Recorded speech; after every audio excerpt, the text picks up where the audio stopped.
ETF index mutual funds నేర్చుకుని stock మార్కెట్లో రాణించాలనుకుంటున్నారా? వెంటనే ఈ నెంబర్కి కాల్ చేయండి. నమస్తే, welcome back to Suman TV. Present మనతో పాటు ఉన్నారు తోడు నీడ ఆర్గనైజేషన్ ఫౌండర్ రాజేశ్వరి మేడం. నమస్తే మ్యామ్. నమస్తే రవీణ. మేడం, తోడు నీడ ఆర్గనైజేషన్ గురించి మాట్లాడుకుంటే మీరు చాలా వీడియోస్లో అక్కడక్కడ కొన్ని పాయింట్స్ చెప్తా ఉంటారు. నాకు కాల్ చేస్తారమ్మ, వీళ్ళు కాల్ చేస్తారు, అసలు దారుణంగా మాట్లాడతారు, అలా అడుగుతారు, మాకు ఇలాంటి వాళ్ళు కావాలంటారు, ఆవిడేమో నాకు అలాంటి ఆయన కావాలని అంటది, అంత ఆస్తిపాస్తులు ఉన్నాయి అంటూ ఉంటారు కదా. అంటే జనరల్గా ఒక 4-5 మాటలు చెప్పండి. అసలు కాల్స్ చేసే వాళ్ళు ఏం అడుగుతూ ఉంటారు? అసలు మామూలుగా పెళ్ళి అంటే ఎంగేజ్లో అమ్మాయి అబ్బాయి అంటే ఏమి ఉంటాయి, కానీ 60 దాటాక కూడా కోరికలు, ఆశలు. 20లో కోరికలు ఎలా ఉన్నాయో 60లో కూడా ఏమీ తగ్గలేదు, ఓ 2 ఎక్కువే ఉన్నాయి. ఎందుకంటే సహజంగా వీళ్ళు కొన్నాళ్ళు ఫస్ట్ హస్బెండ్తో ఫస్ట్ వైఫ్తో జీవితం గడిపిన తర్వాత వాళ్ళకి అంటే తీరని కోరికలు కొన్ని ఉండొచ్చు ఆ మ్యారిటల్ లైఫ్లో, లేదా అవి తీరకుండానే భర్త కానీ భార్య కానీ చనిపోయి ఉండొచ్చు.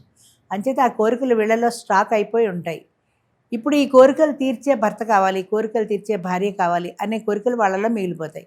అంచేత వాళ్ళల్లో తీరని కోరికలు ఏవైతే ఉన్నాయో అవి తీర్చేటువంటి పార్ట్నర్ కోసం వెతుక్కుంటారు ఇద్దరు కూడా. సరే దొరుకుతారా లేదా అనేది తర్వాత సంగతి అనుకో. మనకి ఏం చెప్పినా మనకేం చెప్తారంటే నా మనసు అర్థం చేసుకుంటే చాలండి అంటారు. నీ మనసు నువ్వెంతవరకు అర్థం చేసుకుంటావాడిని? అది చెప్పవా? నీ మనసు వాడు అర్థం చేసుకోవాలి.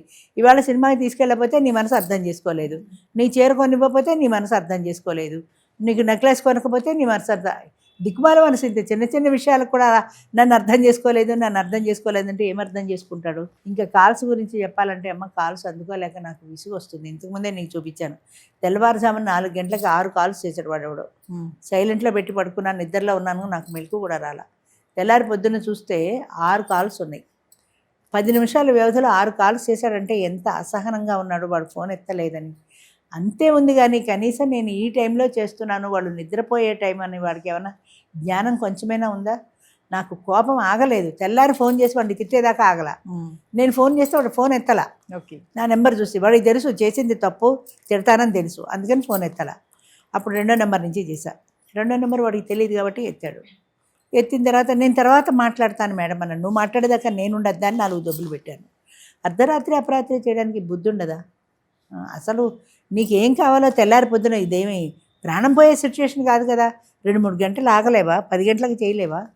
ఆగదు వాళ్ళ కోరిక. అంటే అది అర్జెంటుగా మేడంతో మాట్లాడేసేయాలి, నాకు అర్జెంటుగా పెళ్ళం కావాలి. ఎక్కువ ఇలాంటివి మగవాళ్ళు ఎక్కువ చేస్తారు ఆడవాళ్ళకంటే.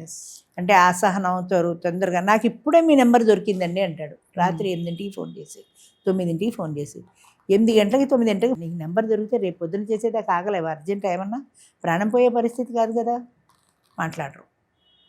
లేదా ఏ టైంలో చేయమంటారు మేడం? చాలామంది మెసేజ్ పెడుతుంటారు, మీతో మాట్లాడాలి, ఇప్పుడు మాట్లాడచ్చా అన్నది నేను గంట తర్వాత చూసుకుంటా. ఇప్పుడు మాట్లాడచ్చా అన్న ఎంత బుద్ధి లేనితనం. నేను వెంటనే చూసుకుని జవాబు చెప్పాలి కదా. వాట్సాప్లో ఎప్పుడో ఖాళీ ఉన్నప్పుడు చూసుకుంటాను నేను. ఇప్పుడు మాట్లాడచ్చు అన్నాను అనుకో, అది ఇంకో గంటకి వాళ్ళు చూసుకుంటాను. నువ్వు ఇప్పుడు మాట్లాడచ్చా అని పెట్టడంలో ఏమన్నా అర్థం ఉందా? మాట్లాడండి నువ్వు పెట్టావనుకో, ఇప్పుడు మాట్లాడచ్చా అని మళ్ళీ వెంటనే మెసేజ్, మాట్లాడండి అన్న తర్వాత మళ్ళీ ఇప్పుడు మాట్లాడచ్చా అనే మెసేజ్ పెట్టడం అంత బుద్ధి తక్కువ ఏది లేదు. తిరితే కోపం వస్తుంది మగనే. ఇలాంటి కాల్స్ ఎక్కువ. అంటే ఎంతసేపు వాళ్ళ టైము వాళ్ళ వీలు చూసుకుంటారు, కానీ నాకు తెలియదు కదండి మీకు ఎప్పుడు ఫోన్ చేయాలో అని ఎంత అమాయకంగా చెప్తారంటే.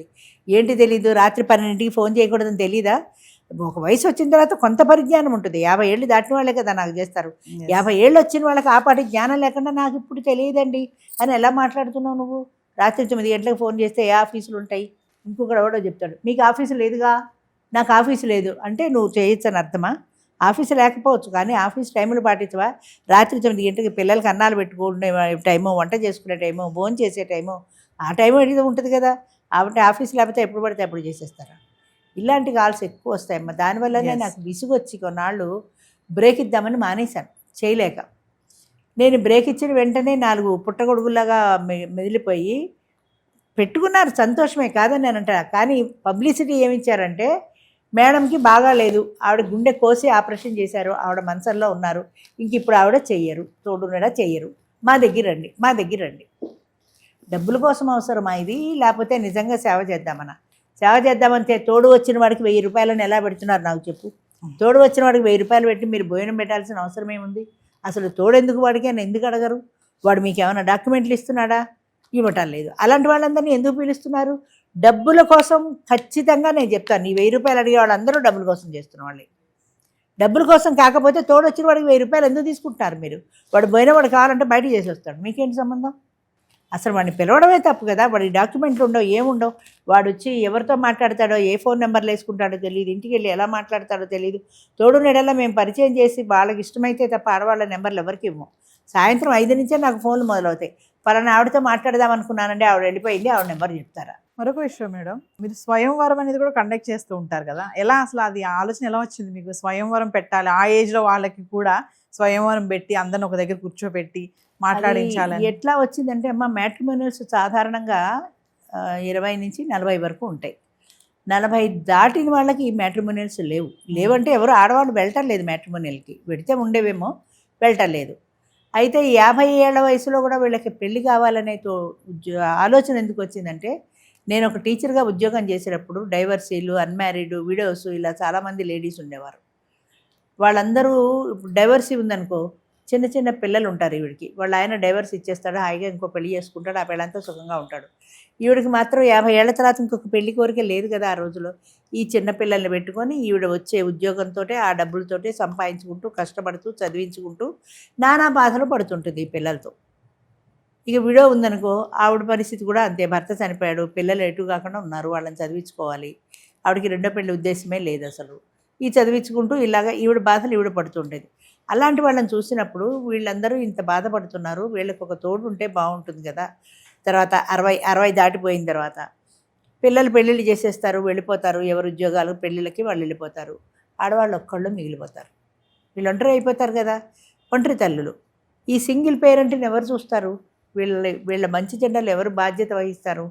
పిల్లల దగ్గరికి వెళ్ళలేరు, వీళ్ళు ఒంటరిగా ఉండలేరు, రోగమో రొచ్చో వస్తుంది, ఓ టైఫాయిడ్ జ్వరం వచ్చింది, 10 లంకణాలు, కప్పు కాఫీ పోసే దిక్కు లేదు, వీళ్ళు ఎలా బ్రతకాలి? అంచేత వీళ్ళకు ఒక తోడు ఉన్నట్లయితే ఇద్దరు కలిసి కష్టమో సుఖమో పంచుకుంటారు. అంచేత ఆయనకి ఆవిడ తోడు, ఆవిడకి ఆయన తోడు. ఆయనకి బాగాలేకపోతే కనీసం హాస్పిటల్కైనా తీసుకెళ్ళగలుగుతాడు, ఆవిడకి బాగాలేకపోతే కనీసం ఓ అంబులెన్స్కైనా ఫోన్ చేయగలుగుతుంది. ఈ పాటి మనుషులు కూడా లేక బాధపడుతున్న వాళ్ళు ఎంతోమంది ఉన్నారు. ఇలాంటి వాళ్ళకి ఒక తోడు కల్పించడం ద్వారా ఒక జీవితం వస్తుంది అని ప్రారంభించాను. ప్రారంభించినప్పుడు ఏదో 5-6 వచ్చారు, లేడీస్ రాలేదు. ఎందుకంటే సోషల్ స్టిగ్మా వల్ల చాలామంది లేడీస్ ముందుకు రారు. ఒక 10 సంవత్సరాలు కష్టపడాల్సి వచ్చింది అంటే ఈ లేడీస్ రావడానికి. 5 10, 10 15, 50, 100, 200, 300, 325 ఇలా 300 వరకు పెరిగారు జనాలు. అంటే వచ్చే ఆడవాళ్ళ సంఖ్య కూడా పెరిగింది. అయితే ఇప్పుడు ఇలాగ ఈ పిలకలన్నీ మొదలెట్టిన తర్వాత తోడొచ్చిన వాళ్ళకి 1000 రూపాయలు, ఆడవాళ్ళకి 1000 రూపాయలు, అది ఇది అన్న తర్వాత కొంతమంది జనం డైవర్ట్ అయిపోతారు కదా, వాళ్ళ దగ్గర పెళ్ళి అవుతుందేమో అని చేస్తారు. ఒక ప్రబుద్ధుడు విన్నాను ఎక్కడో, నేను ఏదో అడిగాడు ఆయన, ఎవరో కావాలని అడిగితే ఈయన ఏం చెప్పాడంటే, నాకు 10,000 ఇయ్యి, 10,000 ఇస్తే ఆవిడ నెంబర్ ఇస్తా, లేదా ఆవిడతో మాట్లాడి నేను చెప్తా ఏ సంగతి. మాట్లాడినందుకు 10,000. ఇది డబ్బు సంపాదించడమా, సమాజ సేవ? నేను అడిగేది అది. సమాజ సేవ చేసేవాడివి నువ్వు 10,000 ఎందుకు అడిగావు? ఇప్పుడు నేను కూడా 1000 రూపాయలు పెట్టానంటే వాళ్ళకి భోజనం పెడుతున్నాము, తర్వాత పని వాళ్ళని అద్దెకి తీసుకుంటున్నాము, వాళ్ళకి డబ్బులు ఇవ్వాలి, ఈ ఖర్చుల కోసం చేస్తున్నాము. డబ్బులు మిగిలితే అది తోడు నీడ అకౌంట్లో వేసి, నేను చాలాసార్లు చెప్పాను, ఇది ఎల్వి ప్రసాద్ దాంట్లో ఆపరేషన్లు చేయిస్తున్నాం, కన్ను ఆపరేషన్లు. అది ఈ డబ్బులు మేము దానికి ఖర్చు పెడుతున్నాం, మీలాగా జేబుల్లో వేసుకోవటలా. 10,000 ఇస్తే నెంబర్ ఇస్తా, 10,000 ఇస్తే ఆడదానికి చెప్తా. వాడు కూడా చెప్పాడు, నేను సమంతకి చేస్తాను, దిల్రాజు గారికి పెళ్లి చేస్తాను. పాప ఆయన పెళ్లి చేద్దాం అనుకున్నాడు, వాళ్ళకి పెళ్ళిళ్ళు అయిపోయాయి. అంటే వాళ్ళకి పెళ్లి చేస్తే బాగా లక్షల్లో డబ్బులు వస్తాయని. డబ్బు సంపాదన తప్ప 60-70 ఏళ్ళు వచ్చిన వాళ్ళల్లో కూడా వేరే వ్యాపకం కనబడలేదు అసలు. అది నేను ఖచ్చితంగా చెప్తాను. Thank you.